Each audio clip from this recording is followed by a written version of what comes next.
Are you excited for 2025, guys? Are you ready for 2024 to be over?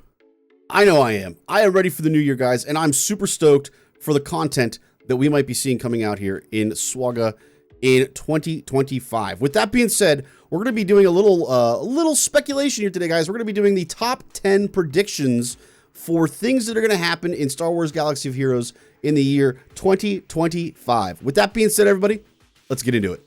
All right, so first and foremost, we're going to cover a lot of different aspects of the game here, characters being a key part of that. I know not everyone wants to hear just characters for the next year, but the reality is with this new system that CG has put out, that's going to be a big part of what they put out in all of the years moving forward. It's going to be character after character after character after character. So there's no point in ignoring that fact. It's a big part of it. With that being said, we're going to take a look at number 10 first, guys. Number 10 on our list here. We got Crosshair, and then I think not only are we going to see Crosshair, I think we're probably also going to see the clone assassins as well. So we know that there are going to be 5 characters here, I believe, that they're releasing. There are many options from the show, but I think Crosshair is a definite given at this point. I do think he will be a marquee. There's a chance he might be the kind of the legendary at the end of the event, but I don't think he will be, actually. I think he's just going to be a marquee character like the original 5 from the Bad Batch were. I think we're going to see the assassins come out. Those are going to be Imperial troopers, essentially, which personally I'm stoked for. I would love to see some more Imperial troopers.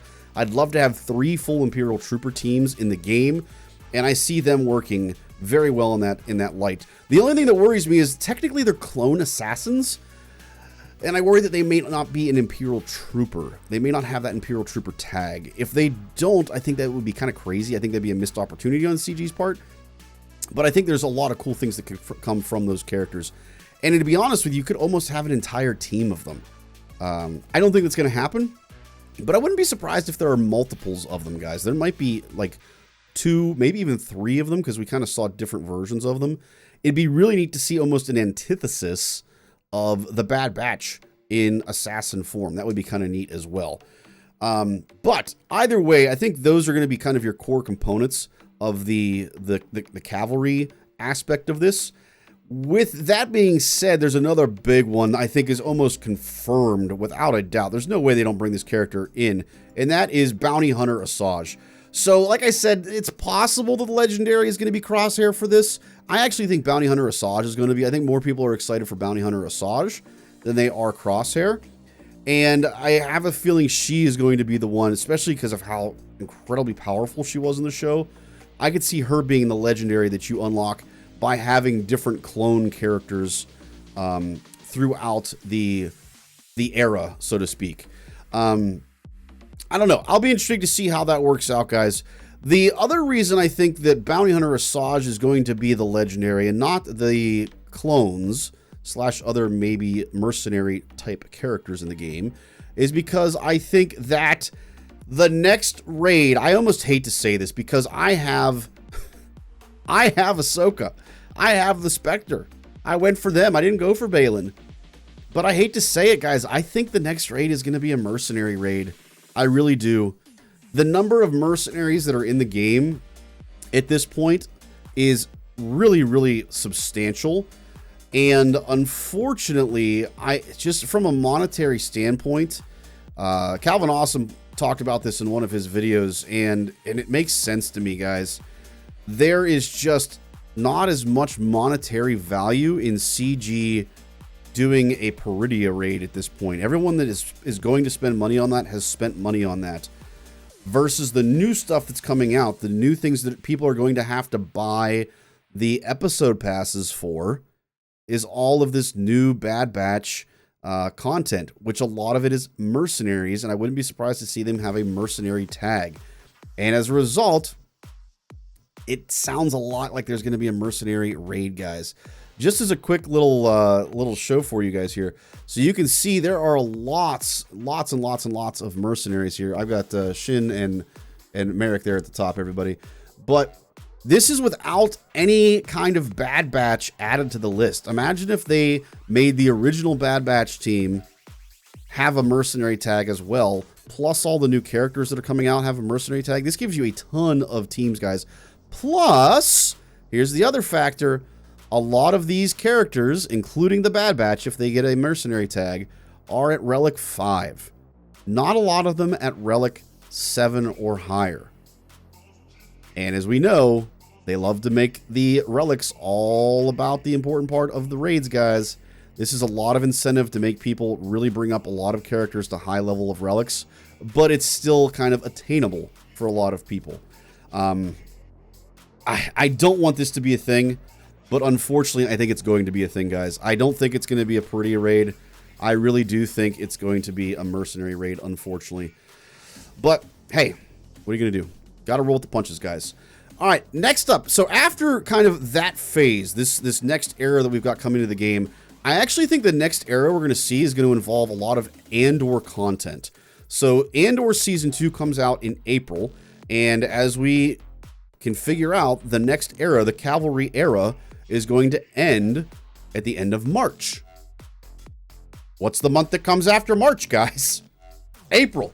It coincides so well with the drop for Andor.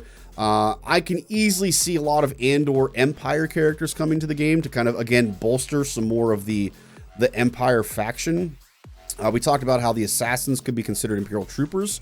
I could see another Imperial trooper coming to the game, an Imperial security trooper. We saw that in the Season 1 of Andor. I could see that coming to the game. Obviously, we've got Dedra would be an obvious one. We've got some other characters as well. We have got the Major coming to the character. Major coming to the character. Major coming, we could have him come to the game.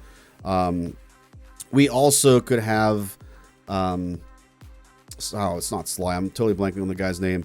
But anyway, those three characters, you guys will see it on the screen here. I'll put it on the screen for you. We could easily see all three of those characters, plus a generic kind of trooper character come to the game as well. Now, on the flip side of that, so I think we could see 3, maybe 4 of those characters come during that era. On the flip side of that, I think we're going to see some light side characters as well. Specifically, some of the Andor rebels and/or potentially mercenary characters as well. So I think Bix is an obvious one. I think we'll see Bix. I think that we can easily see Basson, I forget exactly how you say his name, Cassian's buddy. We could see him come to the game. I don't think that we'll see Vel and Cinta in them yet. I think there's going to be some more character development for them. But I wouldn't be shocked at all, guys, if kind of the legendary character at the end of this era is Marva. I don't know that there would be enough to get an entire Rebel fighter faction out of it, but I think we probably could. I think there are enough characters in the game that are Rebel fighters that we could probably make something happen from that.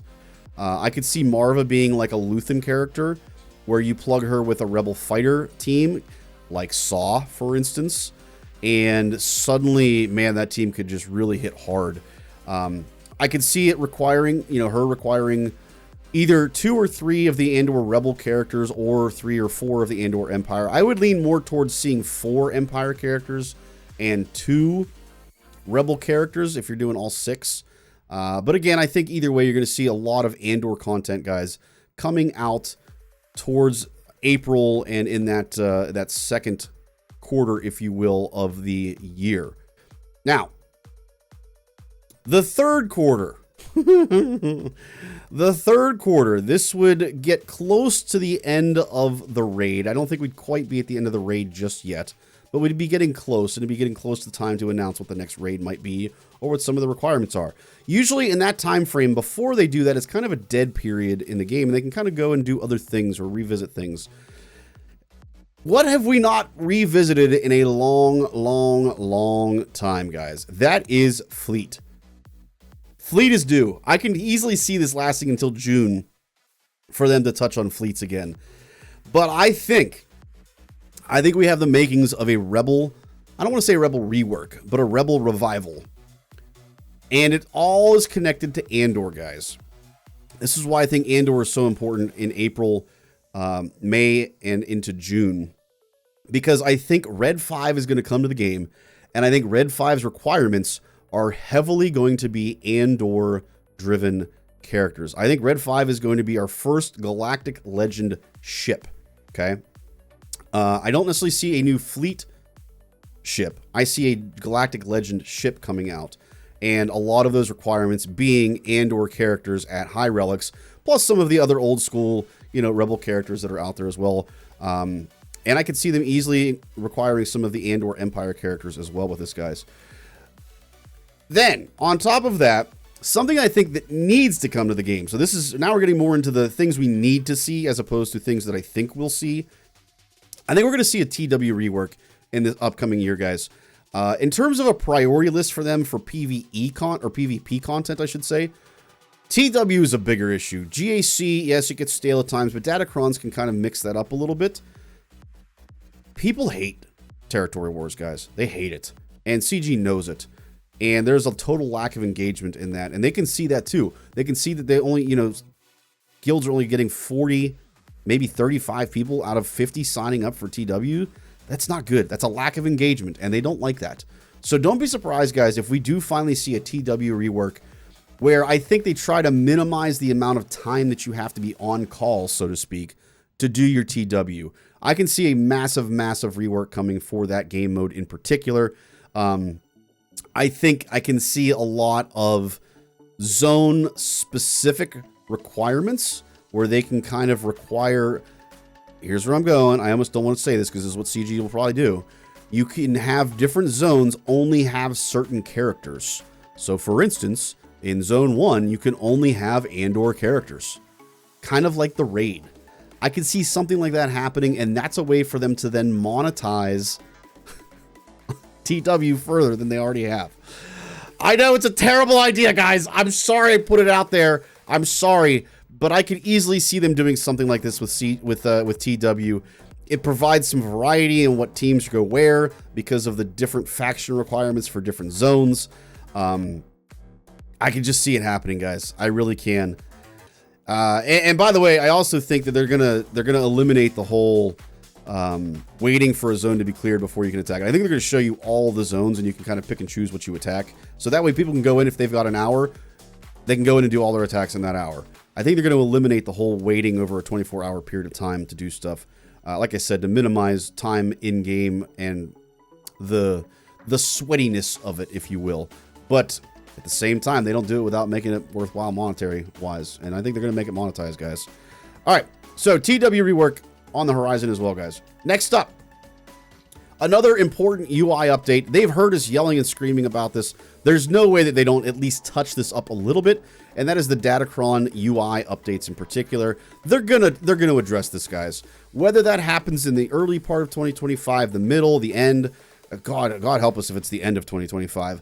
But I see this happening sooner rather than later. I wouldn't be surprised if this happens within the first quarter, to be honest with you. Maybe the second quarter at the latest.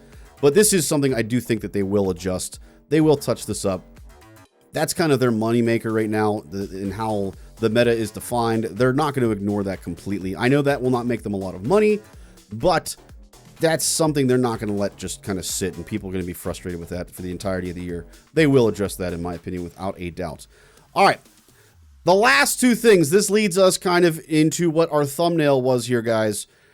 The end of the year, the final quarter. So we talked about how the cavalry, the Bad Batch stuff is the first quarter. The second quarter is Andor. I think the third quarter is primarily going to be the ship reworks and the GL ship with Red 5, which leads us to a GL character for the end of 2025 and the next raid. I don't think it's going to be Thrawn, guys. A lot of people think Thrawn is the next GL. I disagree. Here's why. The reason for that is because we already pretty much have had all of the major characters from the Ahsoka show as requirements for Ahsoka.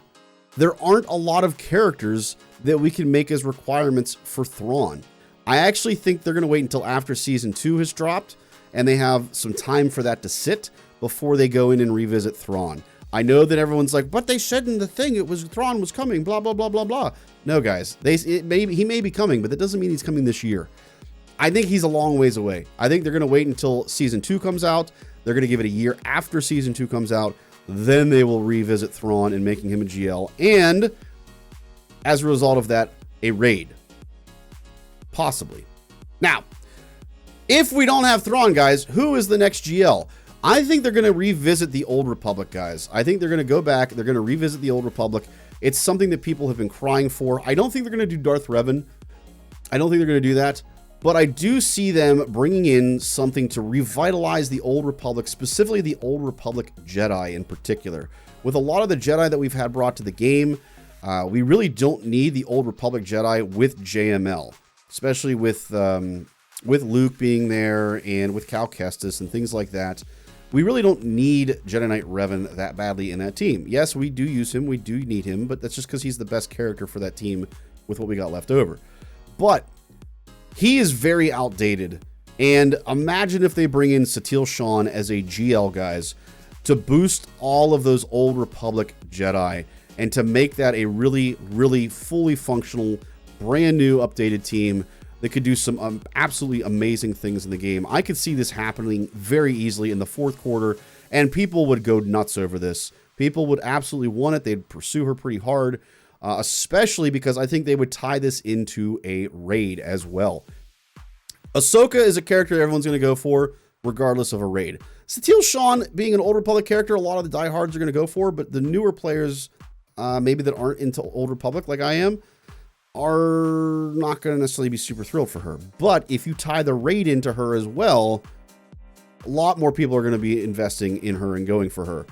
So I can easily see her coming out as the next GL for 2025, guys, and the next raid after the Mercenary raid, to be clear. I think the Mercenary raid is going to be what we have at the beginning / middle of 2025. But I think the raid that will come out after that in the last quarter of 2025 is going to be an Old Republic raid involving a lot of the Old Republic Jedi and a lot of the Sith Empire.